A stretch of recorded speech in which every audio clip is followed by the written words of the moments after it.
can I steal a moment of your time before this episode plays? Thanks so much for listening to Labours of Sports Coaching. The appetite I see for the blend of academic and practical coaching conversations happening on the show is nothing short of amazing, and I'm determined to make this show bigger and better. Now, to help with that mission, please can I ask that you follow and rate the show 5 stars wherever you're listening. This takes maybe 10 seconds and has a massive effect on increasing the show's visibility, and as a result of that, its potential for future growth, which ultimately will enhance your return as a committed listener. Also check out the show's support links for anyone looking to offer that extra bit of backing. There's much more to come for Labours of Sports Coaching, and I thank you for joining and driving our new community. And with that, enjoy this episode.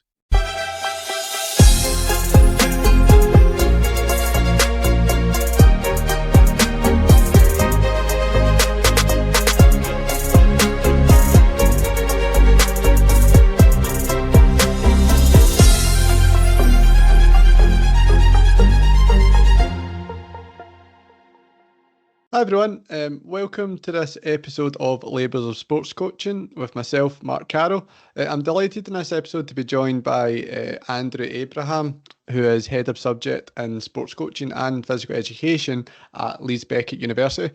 Andrew, just for I probably go on to sing your praises straight for the off, I've been really excited to kind of meet you again and have this chat. How are you, first and foremost? I'm very well, thanks, Mark. How are you doing? Yeah, excellent. We were speaking just briefly there off air, and it's a conversation I've been quite excited about, just because, and I suppose for those that maybe are outside of academic circles, but actually arguably will still know your name, Andrew. There's only a few kind of heavyweights that I would call it insofar as like our subject, I think, within a higher education sector, and I've just always for a long time absolutely included you as part of it, as being one of these sort of really high focal, leaders in that, and a lot of the writing that underpins most of the education that students get when they enroll in sports coaching programs. And also I suppose I had a wee bit of a bias as you were part of my own panel for my PhD, which is so I can't kind of help but being a wee bit of awe of you, Andy. But I suppose why I really wanted to get you on today is we're going to talk about a subject that it gets given, at least from my experience, given a little bit of thought, but I would probably argue not enough thought. And hopefully we can kind of deepen this idea around what ethics in coaching means. So, I mean, I was struck by this when you appeared and you gave a keynote at a coaching symposium at Stirling University last year. And I suppose I kind of just want to revisit that conversation. So I suppose let's kind of try and do that. To get started, Andy, if you maybe can talk us through your sort of evolution of thought about why did you decide to start to give this question of ethics in coaching more focus and more consideration? What is it about that? What led you to go on to that topic in the first place? Yeah, it's a good question. I've actually, as you all know, Mark, it was I was once upon a time at your university working back in the 2000s. When it was Bell College at that time. Although I remember I once got this is no word of a lie, I once got a letter sent to me, and whoever had sent it had mistyped and sent it to Andy Abraham at Hell College, which I always thought was quite poignant at times. Sometimes but no, I mean, I very much enjoyed my time at Bell College, and you're still working with people who I worked with when I was there all those years ago. And I suppose going back to then, I was starting to get into the idea of what do we mean as coaching as a profession, just without probably realizing it, starting to look at the role of how do coaches make judgments. And I do recall even back then that we used to ask students to do a piece of work where they had to pick a topic and essentially talk about that topic as why it would be important for coaches to know. It was very much about the idea of student as producer rather than us telling them everything. We gave them tasks, and one of the students, in fact, a group of students, chose to look at ethics, and it was the first time someone had ever presented that to me. And I remember looking at the time going, where have you found, because they'd found some quite interesting information, and we hadn't taught it to them, which is why, again, it's really interesting to give students tasks like that sometimes. And I remember trying to find what they'd shown me, and I could never find it. And so, I mean, at that point, I probably left it alone a little bit. And then moved on eventually to my own work in this area of professional judgment and decision making. And at the time when I was looking at that, I was probably more interested in the idea of, so what is a profession? And I was drawn to a piece of work by a guy called Card he was, I think, from Edinburgh University, funny enough, from 1999. I still use this as almost like a focus point that I go back to. So he described 5 areas, which was important public service, theoretically and practically grounded expertise, organisation for purposes of recruitment and discipline. Professional practitioners should have some level of autonomy and independent judgment. And then the 5th one was have a distinct ethical dimension. So those were the 5 that he talked about. At the time, I was probably more into the theoretical and practical grounded expertise and the individual autonomy and independence of judgment, because that's where I suppose I was looking at from that professional judgment and decision-making idea. And it was probably towards the mid to back end of the last decade, and we started to see more and more questions being asked about the quality of coaching and some of the things, things that coaches were getting up to. And, I like to look at this from 2 points of view, which is there's blatant illegality, verbal and physical and sexual abuse. It's illegality. You could argue some of the verbal abuse might move into ethical, but to me, there's some of that stuff which was coming out. So you're looking and going, that's not about ethics. That's just purely about criminals seeing an opportunity to carry out the crimes that they wanted to carry out. And that's existed in all sorts of different social settings for forever, really. But we did start to see, though, some of the ethical questions becoming much more apparent. Things like the role of drugs in sport was a clear ethical question. I mean, that went back to, you could argue, in fact, one of our professional doctorate students works for WADA. And as he says, WADA really kicked off from I think it's the '88 Olympics and the Ben Johnson scandal. So that was up and around, but it was also around how athletes were being treated by coaches, and whether or not some of the levels of coaching behaviour and approaches, was this, as people would talk about, the Fergie hairdryer, or was this actually just unethical? So I suppose that was where it was. And so just to bring this, I suppose, your question to a close, is so back in, I think, 2017 or 18, we were asked to do a project, it might have been a bit later than that, for UK sport, where they were looking at effective and expert coaching. And I said to them at the time, I think it might be useful for you to consider that a little bit broad and talk about ethical, effective expert coaching. Which very happily they went, yes, you're absolutely right. That is a space we're looking at, and they were probably looking at it anyway, but to have it explicitly listed as part of the project, and that led to so that project. At some point we will get this out for review for publication. Things just sometimes get done and then we move on.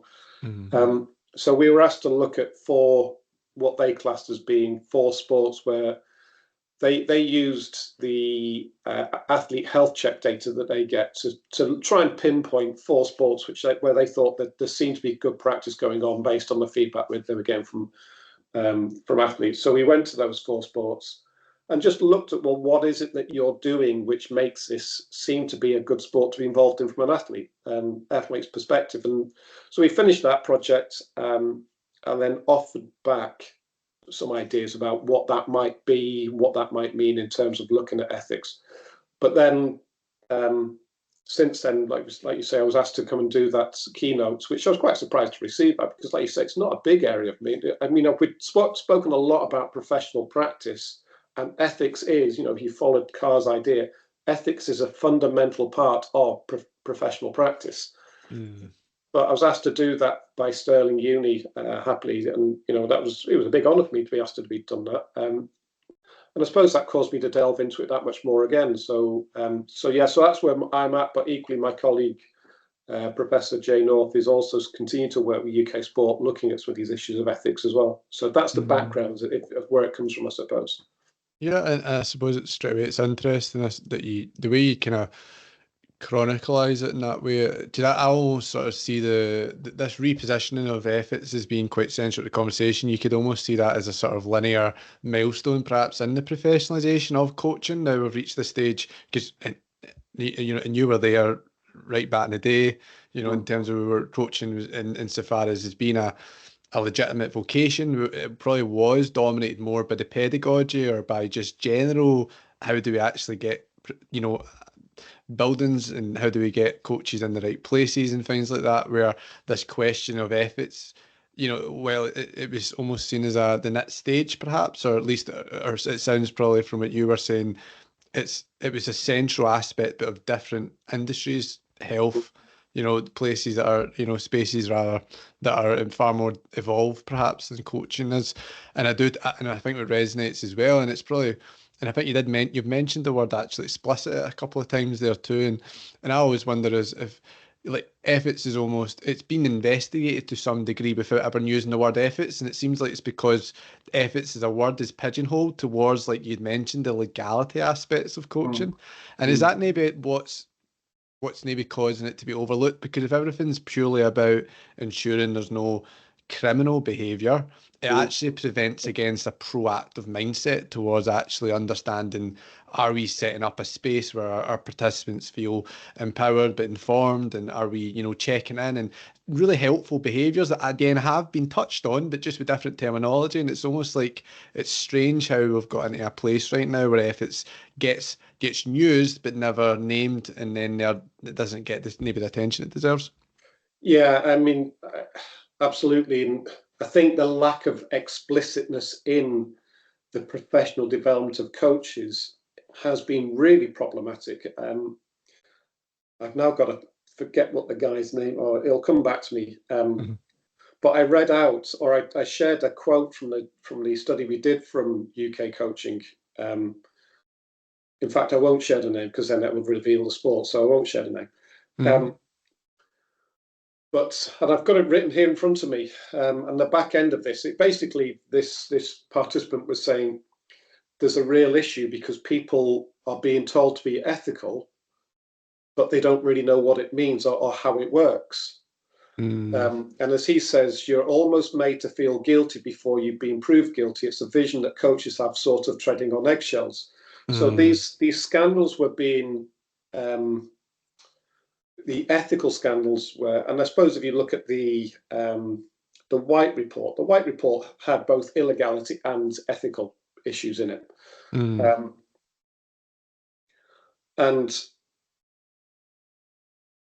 But this was, it's almost like coaches were feeling like they were being told off about something that they didn't necessarily have a great deal of control over, because to have control over something, you've got to be able to understand it.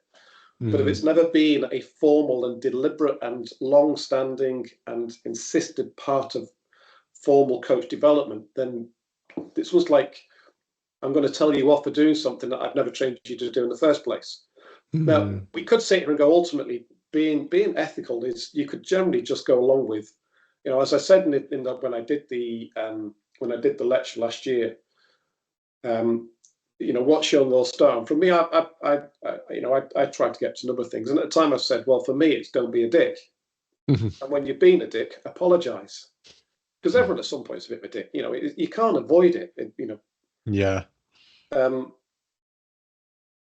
But there's an element of what are the values that you carry with you, which means that you're a good person. And people have talked about moral development. That's been done since the 70s and 80s. I remember teaching about morals, years and years ago, but never really connecting it with the idea of ethics, because ethics isn't just about being a good person. Ethics is about, if you look at it from a medical perspective, it's about judgments and decisions that you can explain as being ethical, that there is an ethical basis to them. So it's not an implicit sense of being a good person. It's an explicit sense of, this is why what I am doing is ethical. So if someone comes to challenge me on why have you done something like that, am I able to justify my judgments? Because if you're in medicine, and you are taken to tribunal, you are expected to be able to justify your approaches. The thing is, isn't there? But and we will come back to. There's a lot of really amazing points which I really want to get into with you further. But even that aspect of justification, there's localized justification in coaching, because it's seen as very contextual, and I suppose that is the buzzwords of it depends. But there are also probably overarching, universal sort of means of behaving, and I think coaches don't. It's very difficult to, if you believe that there's universal overarching aims, to then, in some sense, it would follow, therefore, that we need to be more critical, I suppose, of the more localized efforts as well, and vice versa, because there are, I mean, how many times do you see certain sort of rhetoric around character building, and that is cases where sometimes coaches are just being that, they are just being bad towards kids or towards participants, but there is also, and this is, I wonder where this is where coaching, at least if it's not showing its uniqueness, but it's certainly at least just further reinforcing the need to have these kind of conversations, is that coaching is relational. Therefore, the efforts of coaching isn't, coaches every day need to make decisions that don't actually necessarily impact them in the full extent. It impacts the people around them. And it's just it's something that I'm always kind of struggle to sit towards, because I think there is a need to consider context, and it depends as legitimate, but to a point. But equally, we can't necessarily get into or can we perhaps get into this overarching, because I think we've probably covered the overarching efforts of what coaching should be maybe to some degree. I don't know, because maybe only in the legal parameters of it, but it's where it becomes the grey aspect, I think you mentioned earlier, of the verbal aspects of these things, that it becomes more localized, and it's a tricky conversation. It's probably ignored a lot of times as well. Yeah, well, it's the interesting thing about coaching is we talk about the need for an ethical approach, but if you do that in medicine, that's on the back of 7 years worth of professional development plus ongoing development. We then expect volunteers to be able to do this. And you think, well, why would we expect good ethical behavior all the time from volunteers? It's, when you have to step back and look at it and go, that's actually an incredibly hard thing to try and achieve, given the time and resource that you have within that situation. Now, and actually what you then need to do is you need to find ways of simplifying the complexity. And I saw that one of our coaching colleagues, Pete Holmes, was delivering the Sport England Play Their Way. I forgot what they call it, but essentially talks about the importance of voice, choice, and something else. Can't remember off the top of my head. Now, that's a good simplification of a complex message that we can share with relatively novice volunteer coaches, or as Pete was doing with probably first year or second year students at Nottingham Trent. I think that's a really useful approach, because one of the things I would talk about is the need to give people concepts that they can work with to influence their judgments. You then have to assume people will go away and influence their judgment on that, and that's a big sort of assumption that we have, which is we can do a relatively short piece of development or training or whatever we want to call it. I mean, I don't like the term training, because it assumes a proceduralness to it rather than a declarativeness to it. To me, professional development. But then if you've only got 3 hours and you've got a 3-hour workshop, then then there's only so much you can do. So I think you do have to find simplifications of the message, and then hope that that actually translates into everyday coaching practice in the club. Yeah, you and I probably know that that's not always the case, that we might have stood and observed things in our local community and gone, yeah, there's some stuff that could be done here, but who's got the time, resource, money, to try and achieve that with volunteers who may never attend an opportunity to do that. Now, we can force people to do that, but the more you force people to do it, the more they'll probably walk away from it. So I think you've got a big problem to try and address, and I do applaud Play Their Way to trying to do that. And there's been this idea of trying to focus on the rights of the child and the UN Charter and those sorts of things. I think, again, that message needs to be simplified, because UN Charter is fairly substantial, it's important, but how do we do that? So you have that voluntary sector, but then you've got the people who are employed to do this as a job. And I think at that point, our expectations should be higher. But then you run into I remember saying this in this lecture we did, was but how ethically are coaches treated? And I would suggest not very ethically at all, to be honest. The pay is generally awful. It's often based on delivery, not on planning or reflection. So you and I would know, having done coaching, that for every hour of delivery, you probably spent at least an hour doing something. And actually, if you're doing it properly, you probably spend a good week of going backwards and forwards with a long-term plan to create something which is meaningful. And and often planning isn't even remotely considered in how coaches are paid. So there's an element from me, which is, how do we expect coaches to be ethical when they're not treated ethically? There's a big part of that for me.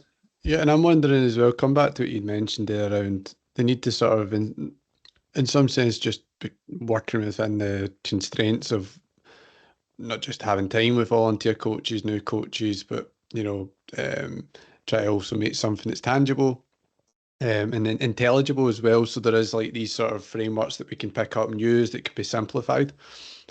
Is there a risk, however, and this is just, and I don't think this is a blaming it, where, for example, like you just mentioned, there's really great work that's been done already, but in the midst of this sort of culture where we don't want to discuss ethics and discuss the great aspects of the coaching process, where it can seem, just because it carries a bit of a taboo or a bit of an unhealthy connotation towards it, where coaches are quite uptight about telling instances where they've pushed the boundaries on what maybe is assumed to be expected, insofar as it might be verbal encouragement, or try to push athletes to the limits.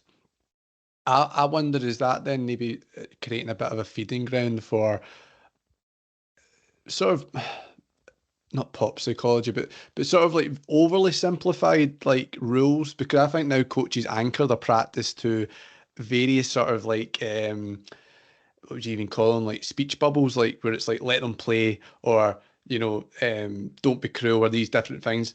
And it in some sense, if you anchor your practice to the aspects, I wonder if there's a lot of athlete or participant not even athletes, it could be in grassroots setting, although we think we call them athletes, but like participant outcomes that maybe haven't been optimized, and it's because the space between coaching practice and outcomes has been nullified to this point, where we can only chat about all the very acceptable parts of our behavior, and it's just the very fact we can't have these conversations where we are talking about, what, I was really working the players hard tonight. I was looking after them, but I was being quite stern, and I was doing certain things. We can't necessarily talk about the points, even if it comes out of the basis of trust and having a very formed relationship and informed consent towards that relationship.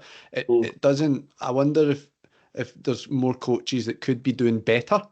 And I mean better insofar as achieving outcomes, if they weren't maybe feeling, if not externally or explicitly harassed, like internally, there's a stigma around the idea of what is ethical practice. It needs to be very, very basic, very broad behaviours that maybe lose then the essence of the coaching process. I don't know what you think there.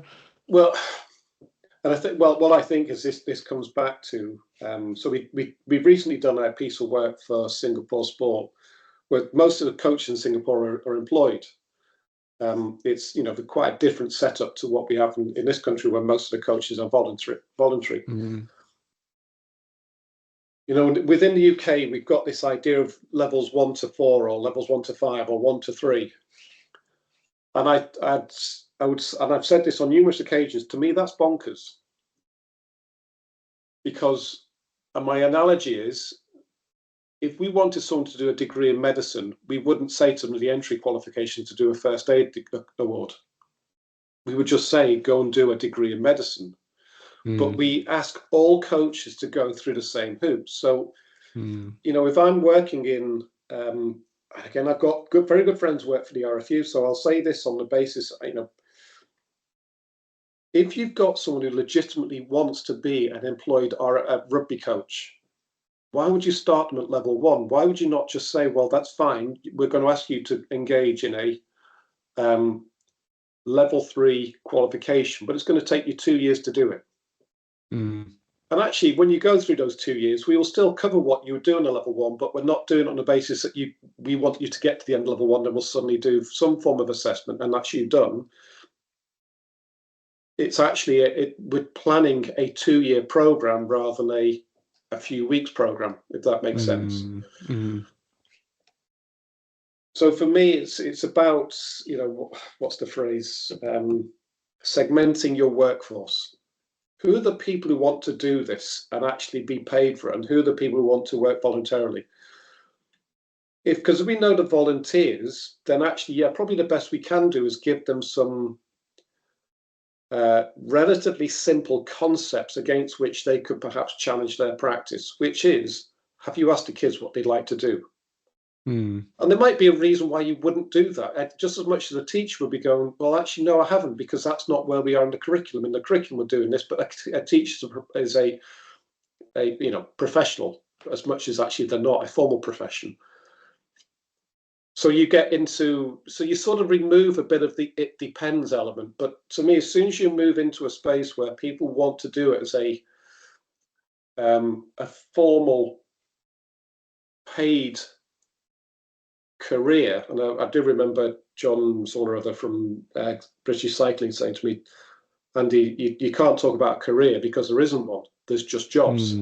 Careers have structures, and we'll perhaps come back to the HR. So I think it's, if you can segment your audience, and you can perhaps start to be clear about what your expectations are from that. So, one of the things I see a lot of is this idea of safeguarding. Now, realistically, safeguarding is ethics, but safeguarding is often a 3-hour program, which, if I was being cynical, I'd be saying it's about covering your backside, which is, all the coaches have been through safeguarding. If I was being less cynical, I'd be saying it's the opportunity to start thinking about what are the things which you might want to consider as a coach that you do with athletes. So I think if you think about that in terms of, well, who's the coach we're trying to work with? If it's a volunteer coach, and I think we have to work with relatively simple, not simplistic, simple concepts which guide practice. I think if we're working with people who want to be working as a professional, in inverted commas, I think we should be far more insistent on a much higher expectation of what that training and not training, professional development qualification process looks like. And coaching has forever had this situation of mixing those two things up, which personally I don't think is particularly helpful, because you've got differing agendas. Talking about context is king. Different agendas within the same room, and I think you make life very difficult. Yeah, I mean, we can talk about coach education as in a more altruistic way in which it's trying to upskill and create a better country of coaches. But there's also coach education as the business, as the moneymaker, and it serves people more, and it serves a governing body more to charge for multiple courses rather than one, even if there was an extended. Study time and commitment to it. But that's been the elephant in the room forever and a day, which is, how is sport governed? and it's being governed through governing bodies. And governing bodies, I mean, fair play to them, they've got to find an income stream.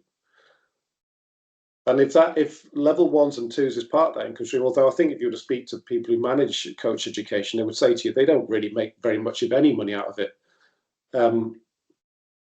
So I can understand that, but then, you know, it's this. I suppose you always have to look historically, where do things come from, and you know, and very kind of you to say, oh, you know, put me in that group of big hitters, and perhaps you're also telling me I'm quite old these days, that, you know, I've got history to it. But I'm looking to work with, you know, with John Lyle, who's been in this far longer than I have, and equally, you know, I still keep in touch with and work every now and again with Dave Collins again, who's also been in this place much longer than I have, and they'll probably tell you that they've been trying to talk about professionalization since the 80s. But I suppose, yeah. But just to finish up, but the issue is that we've ended up with a situation where, again, if you look at the standard professions like physiotherapy, like psychology, like law, like medicine, there's generally one professional regulation body. In sport, we've got tons of them.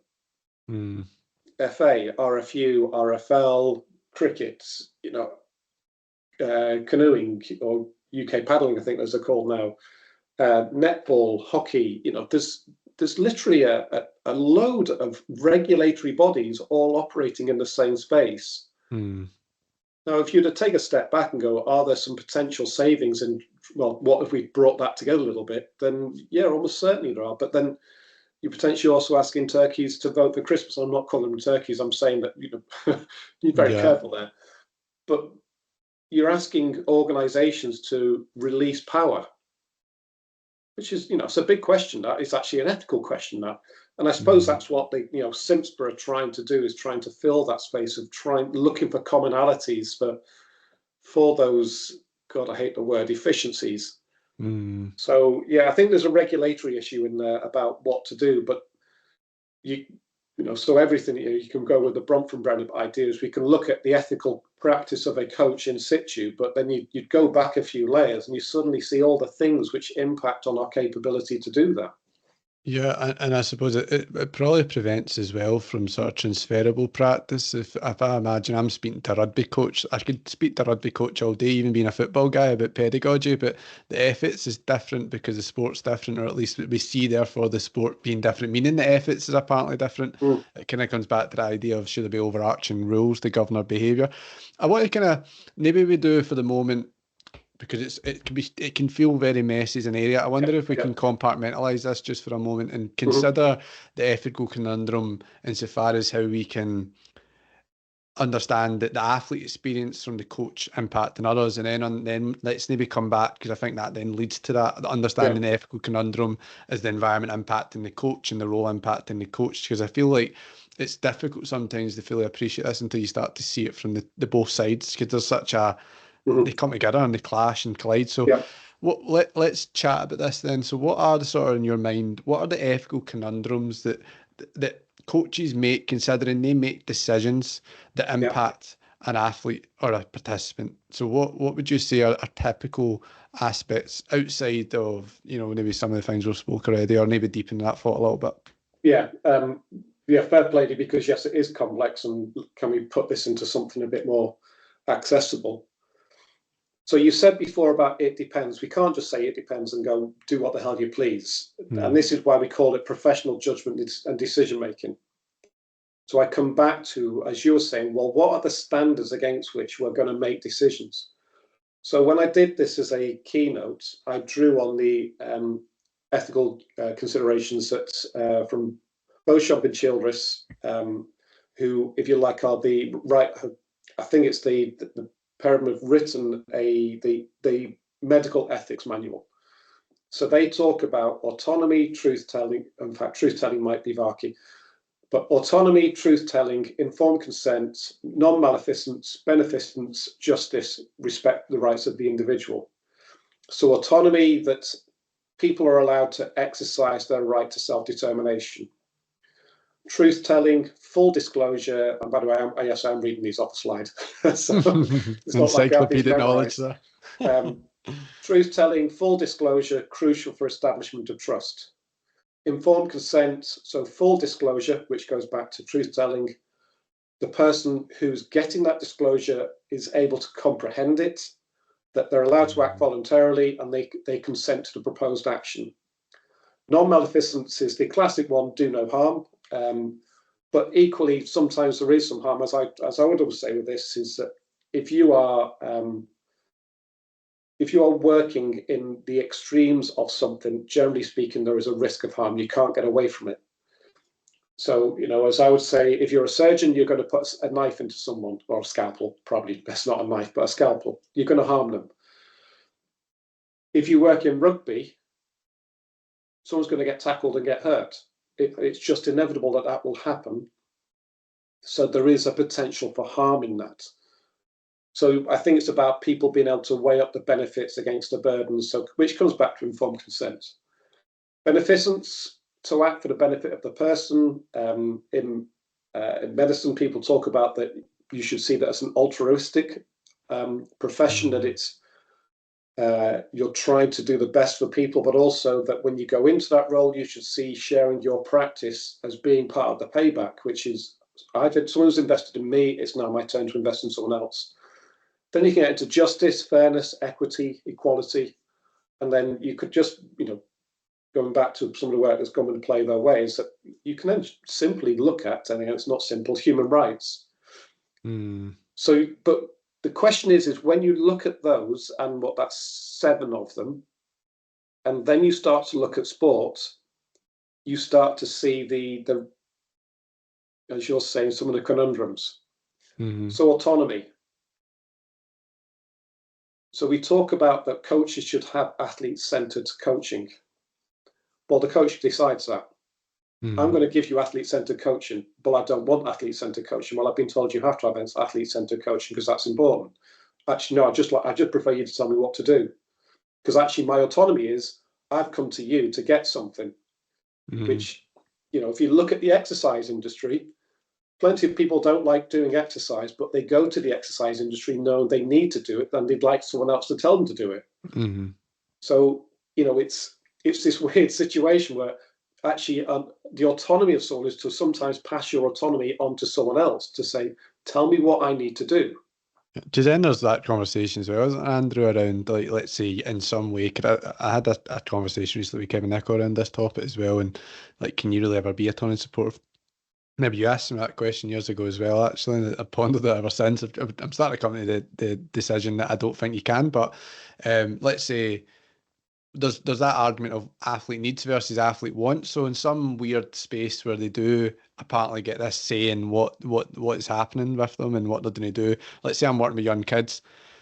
There's developmental milestones that I know that the child needs that would help them, and actually I'd quite like that you went back to sort of consider like human rights, like UN. Like there's a lot of it, like the UN rights to the child, that I'm starting to see now feed into, thankfully so, into clubs' behaviour, because I think it helps to sort of demonstrate where the coach has to be given a bit of an element of trust here, because if we want to prepare a kid to have success in life, right, that might mean therefore we need to get them to experience things that isn't always great today, but helps them tomorrow.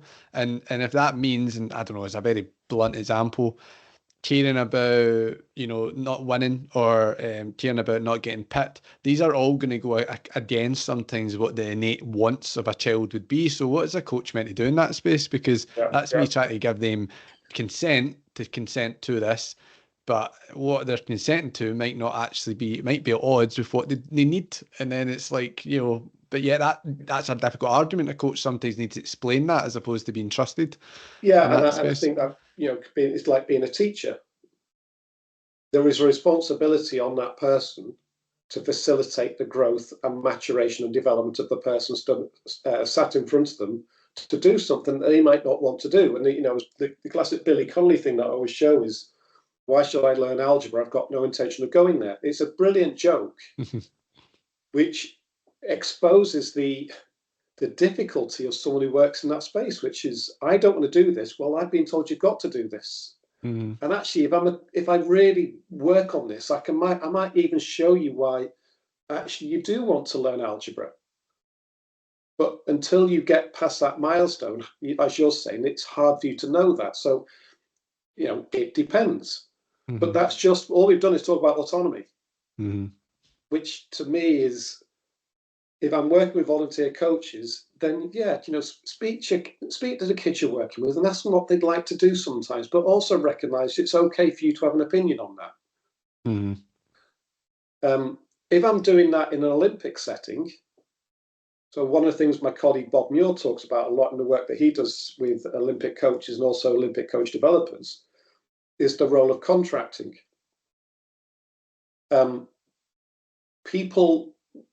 We need to tell people, so this comes to truth telling, this is going to be really bloody hard. This is what I need you to be aware of, and I need you to tell me that you're okay with this. So there's a contracting process which goes on, going, this is what the expectations of this as a program are. And there was there's a great example of this in, of all things, and we've talked about this in our course, is, the use of performance analysis. Everyone does it. It is fraught with ethical concerns, not least that it's used to make decisions about people. But if we use it to make decisions about people who are involving and help, and both involving and explaining some things, something is done to an athlete without them knowing why or how, or even that an athlete is, and there was a study done a few years back, I think it was in rugby, but I think it's Andrew Manley, who's at Bath University, rather than Andrew Manley, who's my colleague at Leeds Beckett, who basically exposed the dangers of performance analysis, of essentially pulling an athlete apart in front of their peers. Look at how badly you've done this. And I then have used that when I've spoken to swimming coaches, saying, have you ever written what people's expected times are on a board? Yeah. Did you get the permission to do that? No. The thing is that's wrapped up as well in a lot of cultural narratives about, this we want to continuously push for excellence, and we want to create a culture where we're open. There's so many words that can be said that's going to justify that, but it is public evaluation. But then you get back into contracting, and so there was a response paper written by Dave Collins, my old colleague, and I'm going to say old because I used to work with him, but he's also old anyway. He'll love me saying that. But as he responded, saying, but it doesn't mean that performance analysis is unethical. What it means is that what you've exposed is poor practice in performance analysis. We need to be able to distinguish between those two things. And I think that's where these standards come in for me. So truth telling. Have I told you about how this is going to work? And also, have I told you how you're able to come back to me at some point and go, I'm really not comfortable with that, so we can discuss it? Because contract isn't just one way. Contracting is two ways, where people are able to talk things through. You move on to informed consent, truth telling. How often has a player been dropped without being told why? I know, and there is such a thing as a white lie, and then there's also, you need to consider that. Plus, if you really told an athlete and a participant about all of the realities of the sport, if they had half a mind, they would drop the sport probably. Depends on what they go. So there's an immediate, not often, the amount of times things happen to athletes through coaches who've got a gut feel about something, but they can't verbalize it. So it's very hard for them to actually tell the truth, which then goes back to, well, what data are you collecting in order to inform your judgments about the athletes that you work with?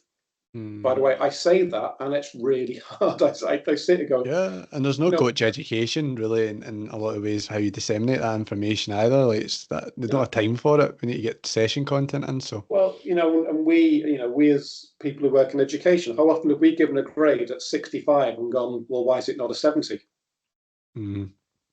Well, so it's actually very hard to tell a truth when some of it is tacit. It's hard to verbalize. Informed consent. The classic thing for well, truth telling, autonomy, informed consent. How often do we see? Well, I don't like to put the team sheet up until the morning of the game because I think it's important. I keep players on their toes. Well, how's that informed consent? Mm-hmm. It's a very common practice, and actually, the coaches who I'm aware of who are good at this don't do that because they want players to be able to prepare. So they would see it as being actually the sooner I can give you this information, the more you can start preparing yourself for that game. Mm. But equally, how often have we, as coaches in volunteer settings, say, "Yeah, I'd like you to play at centre today." Okay, Mm-hmm. who's made that decision? So when you're saying about like everyday, so my colleague Jay North would talk about ethics is marbled through every decision we make. Mm-hmm. I could carry on. Non-malfeasance, do no risk. Well, sport carries a risk of physical and psychological harm. We talk about sport needing to be a safe space. Well, it isn't safe. We Mm. know it's not safe. And I don't get the sense either, Andy, that we're not suggesting here that we need to ask like an athlete, is it okay, and have these, just if we're changing their position, but it's sort of just these are just things that need to be established during those initial contract and conversations, if that's a better word for it. But Yeah. Well, what I'll come back to with this is um, one of the things that you started off talking about. So when we did this piece of work for UK coaching, fundamentally, what was it that enabled these good coach-athlete processes to work? It went across the organization. mm, And there's always issues with that. It's not this. No one said this was perfect, but they said fundamentally we've got a common view about what we're trying to do here. But at the center of it was a strong coach-athlete relationship, because as we were saying that within Olympic settings, you're asking people to probably work at the limits of what humans are able to do. mm, So we talked about being able to work in a gray zone. And the phrase that we use, and I'll give credit to Jay, my colleague, is he said the relationship's the buffer. mm, So when it starts to get hard, what is it? What's the thing which stops it becoming unethical? It's the strong relationship where you've got an opportunity to have truth telling, which is trusted mm, within a contracted situation, and then that's a two-way process where you've got athletes able to say something. Now, I could sit here and go, I've got 22 players. How the hell do I do that? So again, Olympic sports, the coach-athlete relationship is often quite small. It's often 1-2, 1-3, maybe 1-6, sometimes 1-1. That's far easier to do in that situation. And if you're a coach but then often within these more elite settings, there are more than one coach. There is. yeah. So Yeah, you so got we me came back thinking to a the little bit. relationship. Go on, sorry. You've got me thinking a little bit, I suppose, just as I'm naturally within like youth academies and these settings, like you say, that I've got loads and loads of people. There is almost sometimes a need just to be practical about. This is why we sometimes have like parent workshop nights or parent presentation nights. In some sense, the coaches are trying to contract as much as they can do, because then there's the issue about, because just one of the things I want to come back to with this idea, because you mentioned about informed consent. I think there's a need to consider what can and I appreciate this is still within the realms of performance sport, perhaps, but within an academy setting. But being able to comprehend something Yeah. is another aspect beyond just being able to give consent for something. And I wonder in the spaces, and this is like in terms of how we might be able to arm coaches with practical tools here, we could have that dialogue with a young kid about what we're going to do, and we could be telling them, how do you feel about this, and we're going to push you. And while that kid should consent to that, are they able to comprehend it enough to consent with an informed understanding of it? And that's where I suppose then we need to consider who the other actors that maybe know better, who have other sort of rights around the child. And that's where we're trying to get into that sticky situation, because that's it's the informed part of consent that's quite difficult. Well, it's the informed, and as you just said, it's as in I've informed you of something. It doesn't necessarily mean the person comprehends what that means. And and again, we know within sport, well, sport particularly, because it offers something bright at the end of it, which people may almost like turn down the concerns to hear the pros. So yes, of course, we have to, if kids involved, then you then move into a parental consent situation, and that's the same as medicine, isn't it? But it's what do people want to hear and not want to hear in that. And I'm sure there's coaches who would listen to this and go, God, the amount of times we try to explain to parents, going, the likelihood is that your child will not be the person who steps out onto Hampden Park in 15 years' time. We know that. So we're going to try and do these things. But that, whether or not that message is then heard is difficult. And I think this is why you come back to the system nature of it. And it's why, and as I would say, how often a coach is treated ethically. And I think, don't be wrong, I don't think they're not. I think there's more that could be done, because when you start to get into this, you start to realize that delivered 90-minute session is a relatively small part of the coaching process. If you want good relationships, well, where do you get the chance to build that relationship with someone? So, and it's why for me, I talk about coaching being a judgment decision-making process, because as soon as you move into that space, it makes you realize that a coach doing their job is coaching. So whether or not that's sat planning with another group of coaches, or sat with a parent, or sat, I've got a slide where show a coach working. It basically in lots of different environments, going in every single environment, they're having to make judgments and decisions about their coaching. So therefore, they are coaching. But I think most people would see coaching, and rightly so to an extent, because it's the obvious bit. Coaching is what happened when I'm on a pitch or in a pool or on a court with some athletes. But actually, to build your capacity to be ethical, if you follow this as a set of standards, it just starts to layer in all the other things that we need to be able to do to facilitate the growth and development of a really strong relationship, which allows us to see, we haven't even talked about goals yet as such, but how ethical are a set of goals for someone.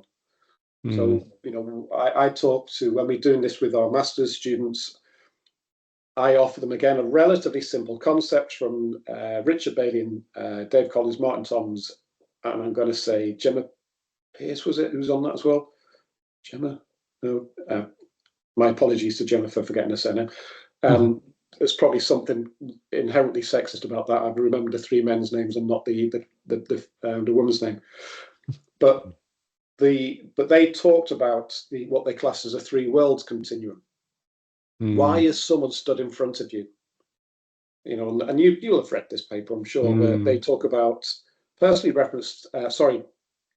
participation, personal well-being, personally referenced excellence, elite referenced excellence. There's been three broad reasons. So, and I could be running a session on a Tuesday night, and I've got some people there who are 14 who just like playing a bit of rugby. So this comes back to what I do. I just like being here.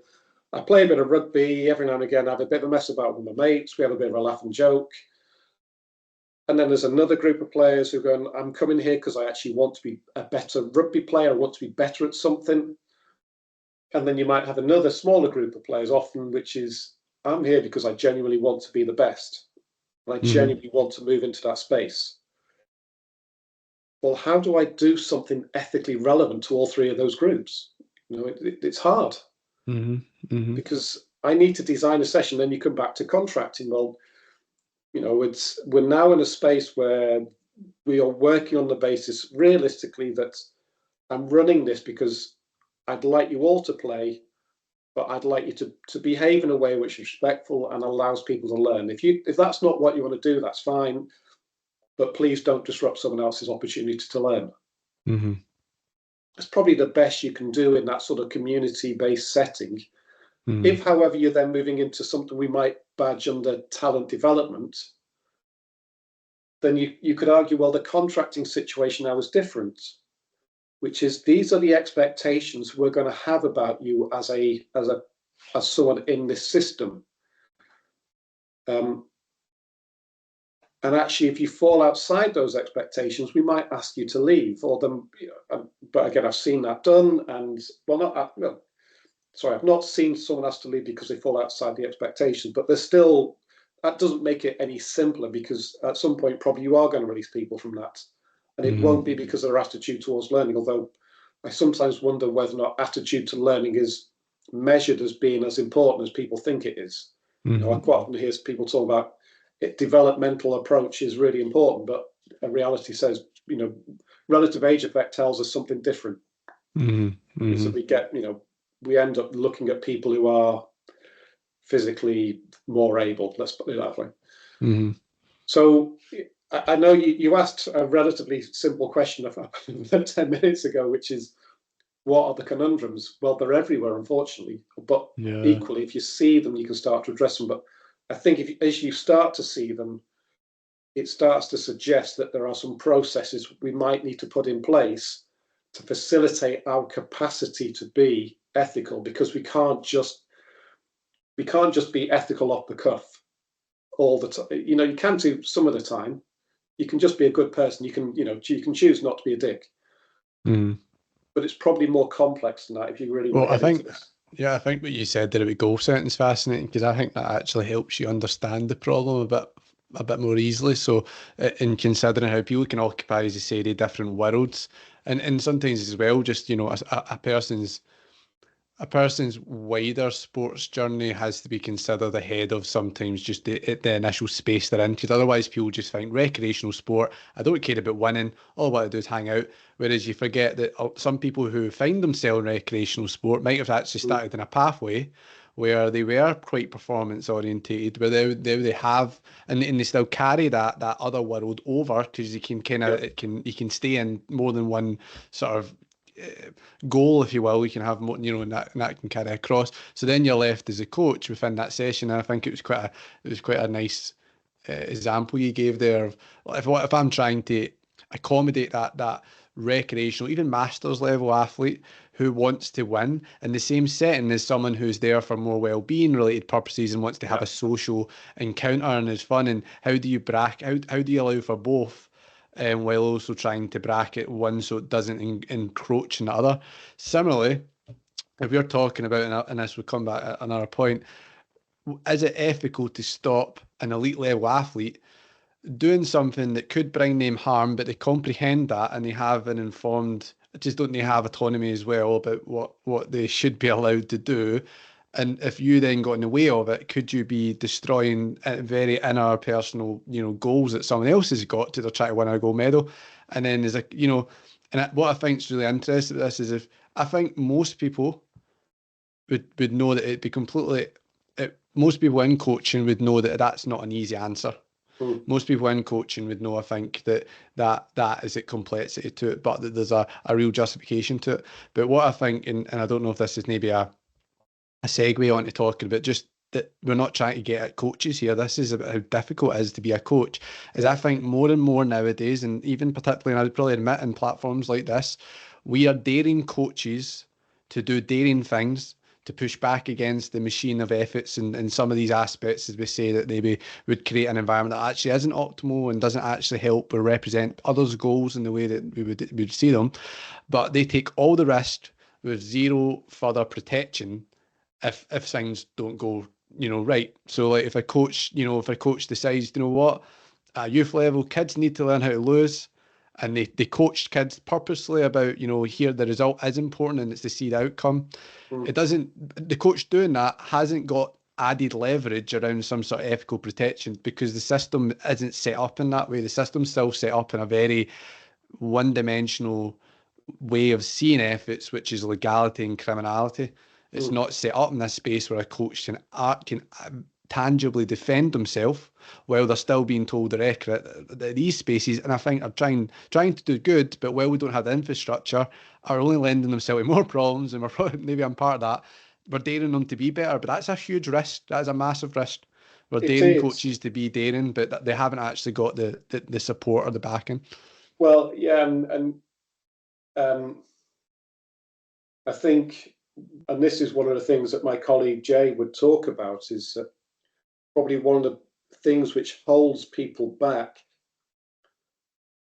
from being engaging. So essentially, I go back to the question of, let's say that someone has been accused of something. What's the safety mechanism for the coach in that space? Mm-hmm. And I would say there's two broad things. One is that there is a justification for practice, and there is almost like I won't say paper trail, but at the hint of a paper trail, which is, these are the reasons why we've done it, and this is the way in which I've engaged the athlete in this along the way. But the other thing would be and this is how I've discussed this with my colleagues.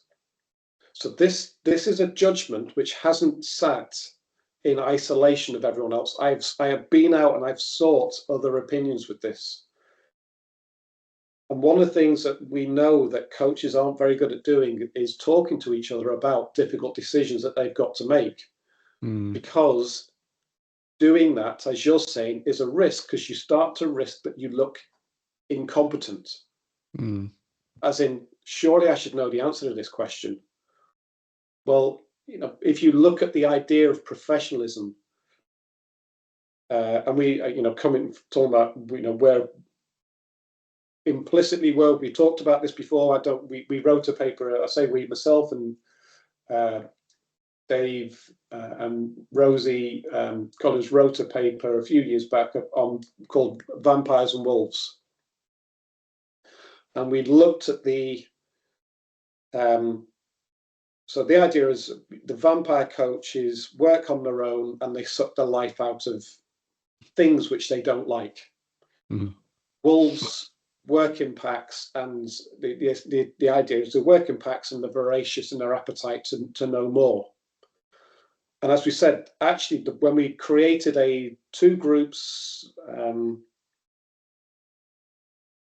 based on pen profiles, so the paper exists. It's out. It's on. If people want to read it, it's on my ResearchGate page. But from meddling or achievement points of view, there probably wasn't that much difference between them. Where the differences were, though, were who was engaging in CPD, who was engaging in supporting other coaches, and who was engaging in working with other coaches to achieve performance outcomes. And as we would, I suppose, what we were presenting was, be a wolf, don't be a vampire.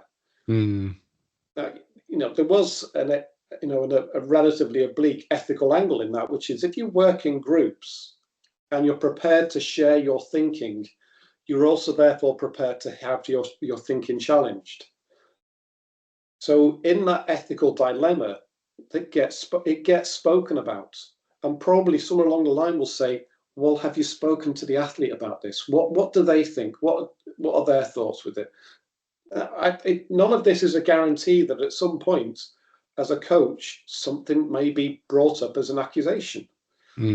So, and I suppose this is where it comes back to, well, if we want to look at this from a protective mechanism, or what are those mechanisms? It's, well, if you went through this as a list, could you offer a justification about why you've done what you've done? And could you show that you've engaged others in some of those ethical conundrums or dilemmas, even to the extent of, I don't think we can pick this guy this week. What do you think? Just simply asking that question to someone else suggests that you're willing to be challenged and opened up, and then you can discuss it. But when you take a step back and go, well, who's got the time and the resource to do that? Who's even got the assistant coach, or the physio or whoever to get into this? So as you're saying, I don't sit here and go, any of this is easy. It's not. It's really hard, which is why I would say coaches should be rewarded far more than they are. Because that kind of speaks to it a little bit, but doesn't it? Like, if you're still in a space where I need to, in order to really fortify myself as a coach from accusation, and we're not even talking necessarily criminal accusation, we can just be saying as, being accused of not being sensitive, or accused of putting winning before the person, or or in whatever way, it doesn't need, there's a spectrum here, but if we're still in a space where we still need to fortify ourselves through, bringing so many other people in, almost like alibis, I don't, that itself still isn't quite allowing us to be in a space where coaches are truly empowered to be absolutely what their athlete needs, not what their athlete, and not even necessarily bringing it back to a want versus need, but to be that coach, to be that most effective coach. We want to actually reach a space where coaches feel that they have that fortification, ingrained in it. It can be a solo practice, and they still have, protection and defense against that. It's just, it's difficult that at the moment we're still at that space. Now, this is sort of maybe pushing us towards one of the things I remember you mentioning, and it was this idea of a coaches union, which I think every coach probably at one point or another is probably pondered. Who actually looks out for me if things don't go right? Because there's no one. Like, and I mean no one. I mean, we've got, players unions and any other field of practice. There's teachers unions. There's the coaches get absolutely no one, which is problematic both insofar as personal protection, and you consider that coaching's a livelihood, and I think it actually exists in quite a fragile space in the best of times, for good reasons. There's far more accountability held to coaches for good reasons, but where that accountability is now being seen as a very yeah, it's like everyone's got a potential hit on them. That's a space where if you are wanting coaches to still be able to do their job in any way that isn't just actually speaking to a sort of ticking boxes and just speaking to the sort of accepted rhetoric and the sort of overly formalized way of approaching things and doing things in the correct manner, whatever that's meant to mean, then we need to reach somewhere different. There needs to be perhaps some sort of unionization or organization of coaches where we can actually take a step back and allow coaches to have a say in exactly how their behaviour is judged to a point, so that we can get closer to having a fairer grounds in which their behaviour can be judged from the outside, because we can't have fully outside with nothing from the inside forcing that outside opinion to have balance, Yeah, I mean, it's funny. It's not an unknown story that my mum was I hate to use the badge, but anyway, a working class Scouser who voted Conservative all her life because, in her view, she'd seen the worst excesses of unionisation, and she'd seen her dad treated quite badly through that. So I probably won't sit here and say a union is the answer, but equally, because I think sometimes unions aren't, but and I don't want to sit here and start becoming political about it, but equally, who is looking after the coach within all this? Because if you think about Olympic coaches, they're employed by UK Sport. So as much as UK Sport, well, all through the governing body, but UK Sport might be funding a fair chunk of that. So can UK Sport be both the funder and the protector? And the likelihood is not really, no. So now that doesn't mean that as an employer they shouldn't behave ethically, and actually probably, as far as coaching goes, they're probably as close as it gets, because probably there is a pay spine for coaches. There probably is a better job description and clearer ideas, and there's certainly a very good, I mean, simply on the basis of what I've seen my colleague Bob Muir do, and Andrew Gillett, who's now at Sterling, UK Sports put a lot of money into the support and on growth of coaches and support for coaches. The only other place I've seen something would be the League Managers Association in football. There may be other examples, but fundamentally, the question is who's looking after coaches? And I wrote down 3 words, but how do we simplify this? And it's actually 3 words which comes from assessments in higher education, which is, are we doing something to someone, for someone, or with someone? And if you can do that, you can set assessment to. Well, if you use assessment, you choose assessment of, for, or with. But you could argue, is a structure being done to someone? Is it being done for someone, or is it being done with someone? And generally speaking, you'd want to be closer to that with. Sometimes it's not possible. It depends. But is coaching something that do coaches feel like they've got someone with them? So we're asking coaches to do things with their athletes. Well, who's doing the things with the coach? So I like to think that we have written, from our perspective, we've written master's degrees and degrees where we are very, very much trying to do professional development with the coach, because you have to practice what you preach in this space. But then you come back to how much a coach is paid, and then you've got potentially the governing body want them to be a member, which might cost. You've then got UK coaching who would like you to be a member, and UK coaching could potentially take on that role, although and how easy would that be for a government-funded agency to then be? Now, I know they're not just government-funded, but they do receive a chunk of funding out of Sport England. And then you've got SIMSPA who want you to be a member. So there's potentially 3 organisations who would like you to be a member, none of whom currently would probably act as a union for you. And whether or not they have services that you can engage with. So I think part of what you get with UK coaching is things you do get access to legal representation. I think that might be something that's in there. I should know that. But I think that's part of what they offer. So, yeah, I remember when we did this in Stirling last year that Laurie MacDonald, who works for UK Sport, she said if there was a union, a lot of the coaches would be on strike. Yeah. Because the terms and conditions of their role is often not that great. It's and I don't want to sit here and start slagging off organisations who employ coaches. There are reasons for things, but I suppose the simplistic way I'll put it is, if we want coaches to work ethically with their performers, the employer of the coach has to treat them ethically as well.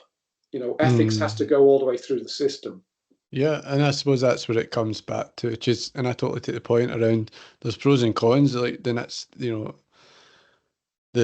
inception of unions it's not necessarily that it's going to create,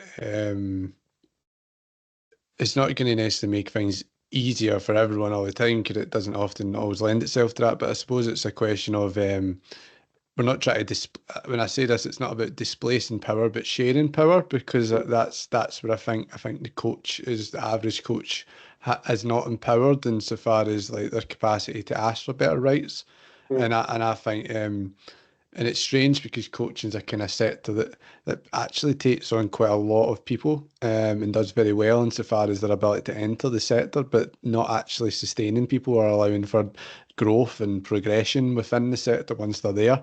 And there are basic aspects to that there's so much that goes wrong in a coach's life, like so much about rhetoric around you should really just be happy for anything, and we're getting tracksuit contracts I talk about all the time where coaches are paid nothing, and it's actually seen to some degrees like a stepping stone, and they need to go through it, and some part of that is right as well. Because equally you can't necessarily have a space where everything just stops, because then it just becomes, and look at the grassroots pyramid that it's founded on people doing a lot for nothing, and we need to, and certainly within a UK culture we probably can't change a whole lot about that. Just the resource, and just becomes impossible.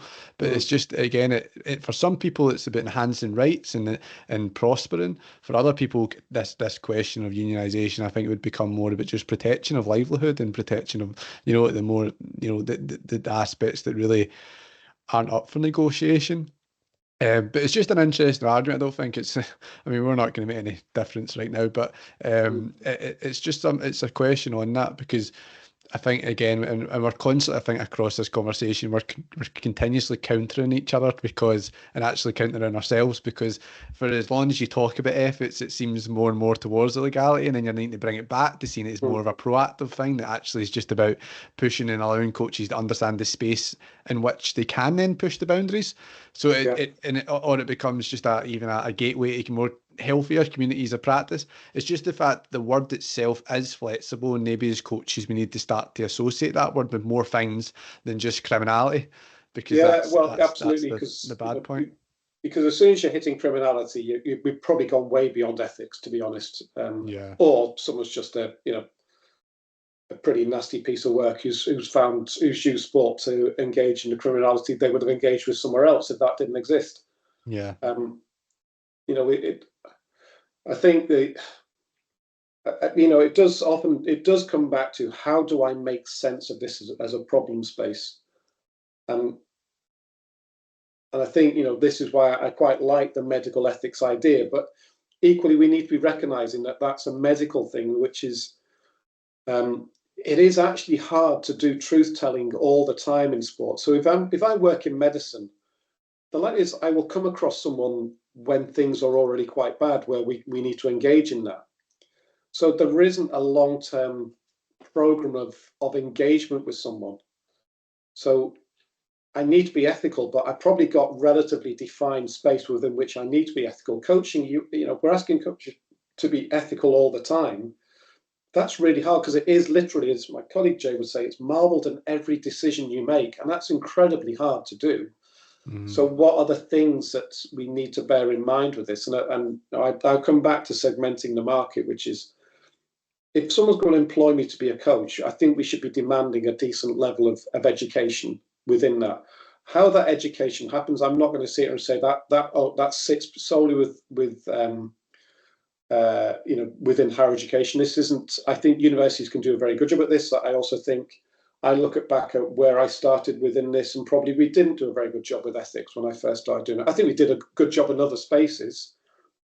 So definitely universities aren't the answer, but universities are part of the answer.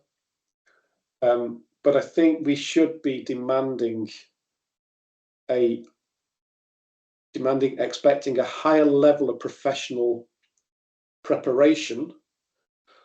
But alongside that, we should then be rewarding those people for doing that as an approach. I talk about it's very well known that Paul Heckingbottom, who's now managing Preston North End, has done our degree. But Paul's done, my guess is he's probably done level 2, UEFA B, UEFA A, pro license degree, master's degree. And again, I think, well, we'll leave it at that. And he's a person who's invested a huge sum of money in his professional development. Now, he will probably, I'm assuming, see a return on that based on where he's been able to work in football. I don't know for sure, and it probably isn't ethical of me to speculate, but that would be my guess. So yes, I'm not speculating. But is it ethical that we're expecting, if we want coaches to achieve that level of insight, can we really expect them to invest that much money in something which potentially doesn't give them that level of return?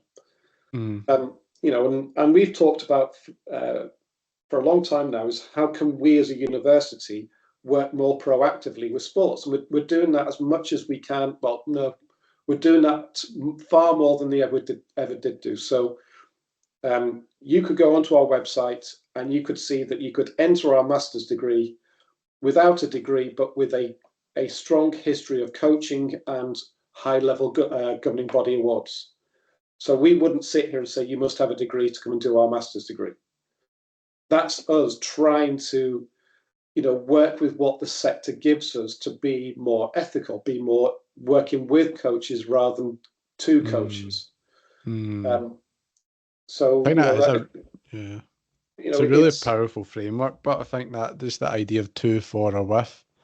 I'd imagine for sometimes can be can be, you know, on the right side of that fence perhaps as well. Yeah, So, absolutely but can, it's yeah. actually is interesting if people can just think through those three things, and we can scale that up from thinking about those three things as me, the individual coach, to thinking about those three things as us, the club or organisation.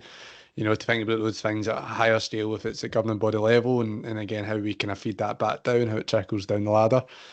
I think the one thing, and I'm conscious of your time, Andrew, as well.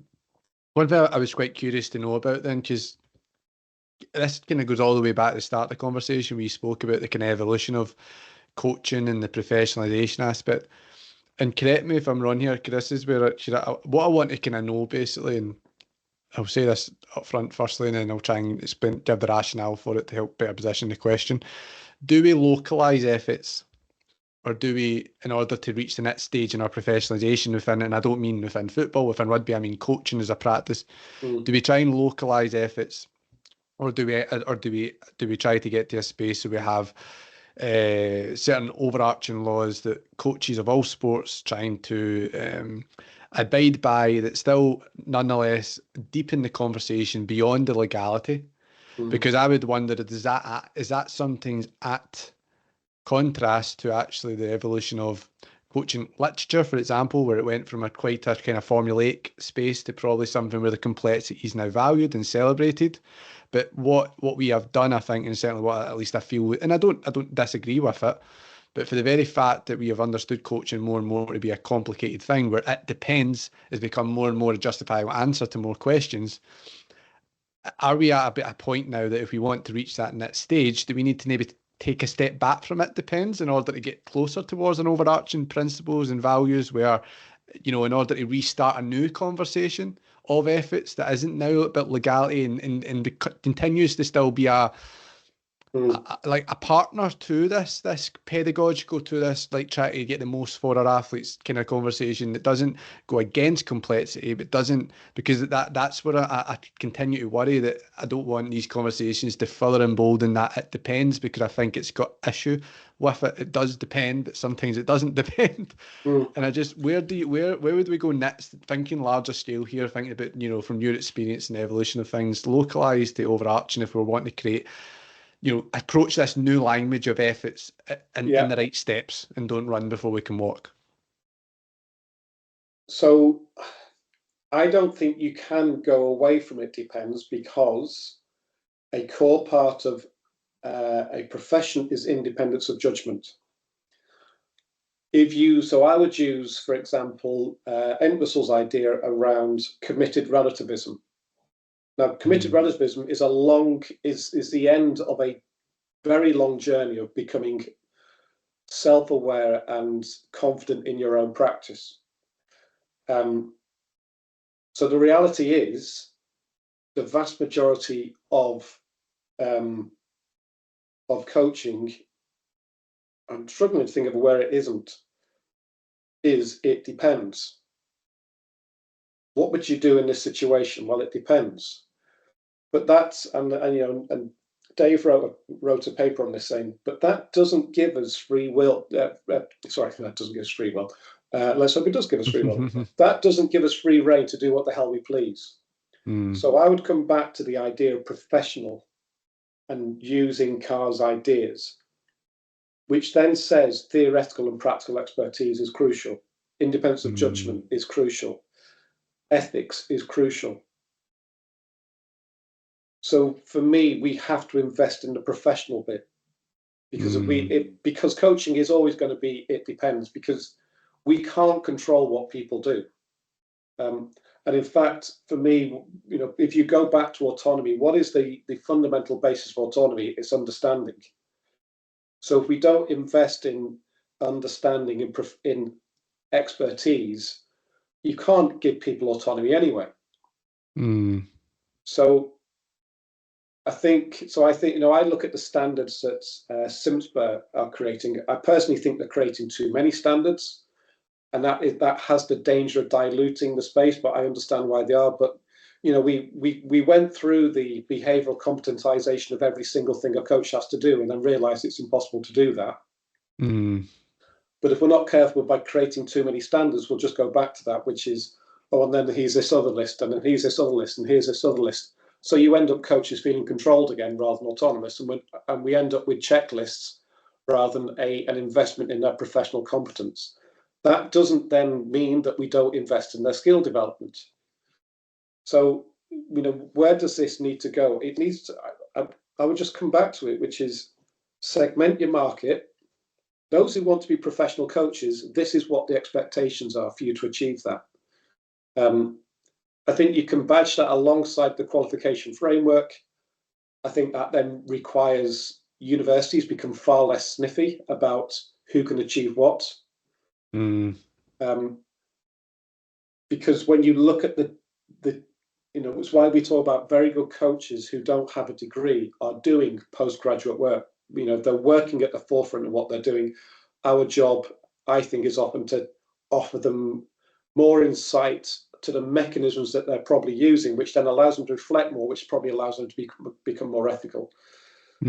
So I would sit here and say, invest in professional development and invest at the right level and expect it to take a chunk of time.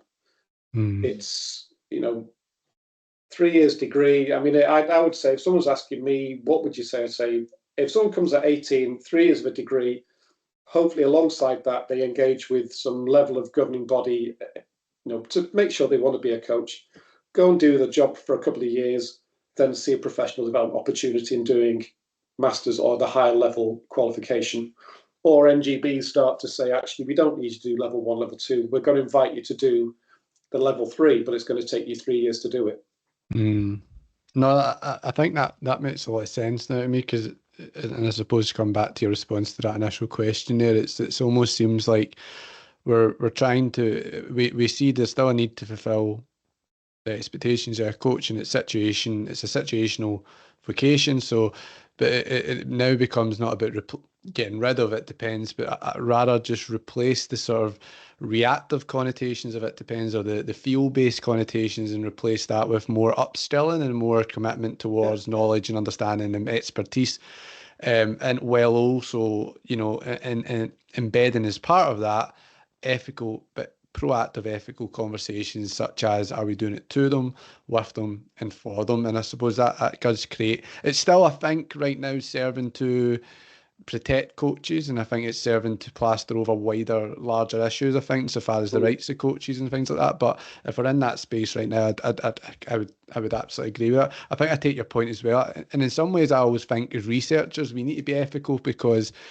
and again, without beyond, we're talking about ethics beyond legality, I think there's something quite unethical in some sense about trying to impose theoretical frameworks onto coaches that are removed from practice, removed from context, removed, because particularly where we see, I mean, I've got far more truck with models of coaching than I do models for coaching, because I think in the latter case, it is often the case that, there's very idealistic ways in which people view things that could actually be seen as irresponsible and more likely to do harm if coaches are then expected, and in some cases almost push towards using them unless they want to be then accused of being this bad coach. I mean, there's a moral issue with that as well. So I suppose it's an academic conversation here as well. Yeah, well, it's going back to what I said before. Ethics has to flow all the way through the system. If I have a goal that coaches should work with athletes, as a coach developer, I should have a goal that I work with coaches. Yeah, education has been very, very good at doing stuff to people rather than with people. And so everyone, there's an element of everyone has to reflect on their role within creating an ethical space. And we've called things, we've moved into this space of calling things safeguarding. So of course we should safeguard that, goes without saying, but if we're not careful, that says that sport has to be safe. But often sport isn't safe. We ask people to, if you take gymnastics, where that White report came from, you've got a beam which is a few inches across, and it's made of fairly solid stuff. The line is, if you fall on that, you're going to hurt yourself. If we and it doesn't mean we shouldn't try and make things as safe as possible. So again, gymnastics coach would say, well, actually what we do is we start with the beam on the floor with mats alongside it. But, the job is, and then we raise it up but you can't make sport 100% safe. So we have to then be able to rationalize, well, if that's the case, what do we mean by non-maleficence? How do we deal with that as a question? And actually, as a group of coaches, wouldn't it be good if we actually start to talk about that? Well, I've noticed with this athlete that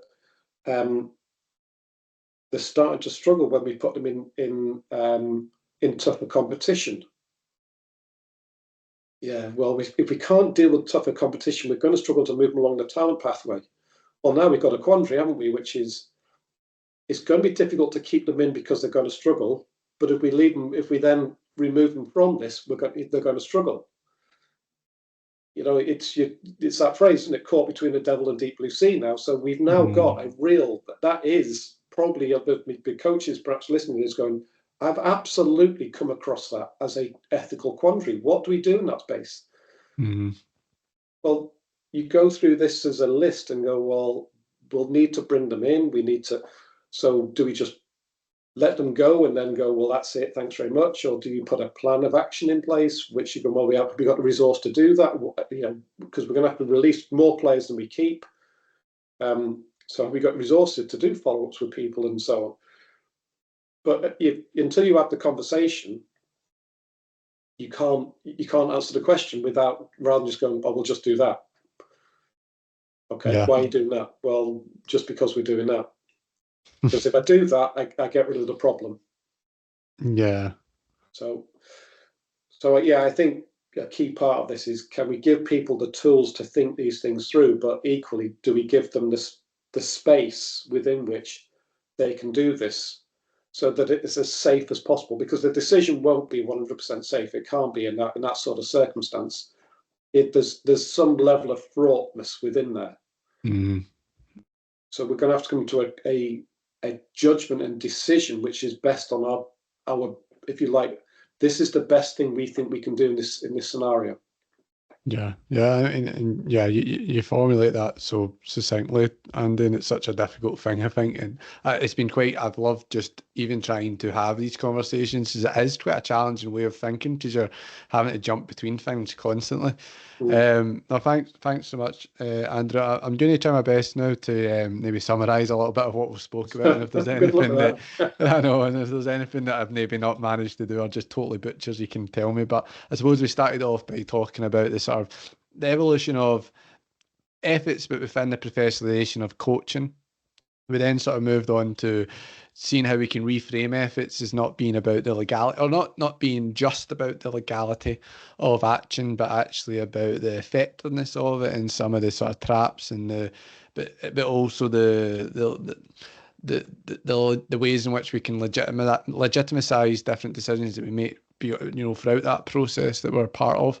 We then sort of spoke about actually where it doesn't become as easy to accuse coaches of bad practice when you consider things like goal setting, when you consider things like experience level, things like formal coach education, how coaches are actually prepared to actually deal with the problems that are not just innate to their space, but innate to sport, and actually using that as a bit of a foothold at time to actually consider that sport has realities to it that isn't inherently safe, not again in a way that's dismissing criminality, but in a way that's allowing coaches to have some feeling of control over where they practice and where they try their best to improve and just act and be who they are inside of it. So, and then we've actually touched as well on some kind of quite practical tools that I think are lent from other more established professions in the health profession, for example, about thinking of things like truth telling and consent, informed consent, non-maleficence. Again, not necessarily as answers, because in some ways, as we've already exposed here as well, it actually creates further problems. But at the same time, just trying to, give a bit of a reason as to why we need to think differently or not think so black and white. It's just within that grey space of, what is informed consent when we consider comprehensibility within that passage. And, just one example. And then the really actionable things is I then kind of challenged you on that aspect of, do we make this a uniform approach of efforts, or is it a more localized one? And should we get rid of it? Depends. And actually, what we've now gathered is that it's not about getting rid of it, but just approaching situations from a more professional judgment and decision making perspective, where we're actually not trying to work so much on feel, but on practice, on expertise, on development of thought, and then use these sort of, and I think it was a very great kind of wee tool as a sort of a way of organizing these thoughts in your head, that sort of to them, with them, or for them. So is that, as part of that ethical aspect to the conversation, which has to exist within all the other aspects that coaches are also thinking about. Not to suggest there is a hierarchy of in some sorts. We've got the efforts as the base point, but it's still got other things on top of it. And now what we've also sort of ended on there is just making sure as academics that we stay ethical as well, because we need to make sure we support coaches in a way that actually isn't harmful to them or to other people too. And we'll leave the union stuff up, I suppose, to other people, maybe people with more time. But that's a big question. Yeah, it is a big question, absolutely. Have I missed anything there, Andy? I think that was okay. No, I'll probably just say it's just because I'm a pedant. To, for, with. To someone, for someone, with someone. Yeah. I think. But you're right though. Is sometimes we have to do things for people before they'll engage with us. So I think that's worthwhile recognizing that as well. Yeah. 100%. And sometimes might even be to someone. Yeah. I'm going to do maths to you for a while before hopefully you get an interest, and then we can do for, and then we might do with. But yeah.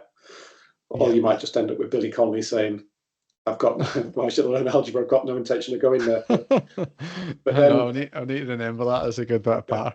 Well, thanks so much, Andy, for joining us. I've really appreciated your time, and it's just amazing getting to chat to you for, I've already taken up a good space of your afternoon, but it's really helped me. And for those that are listening, I hope it helps you. So thanks for joining us, Andy. And for those that are listening, I will see you next time.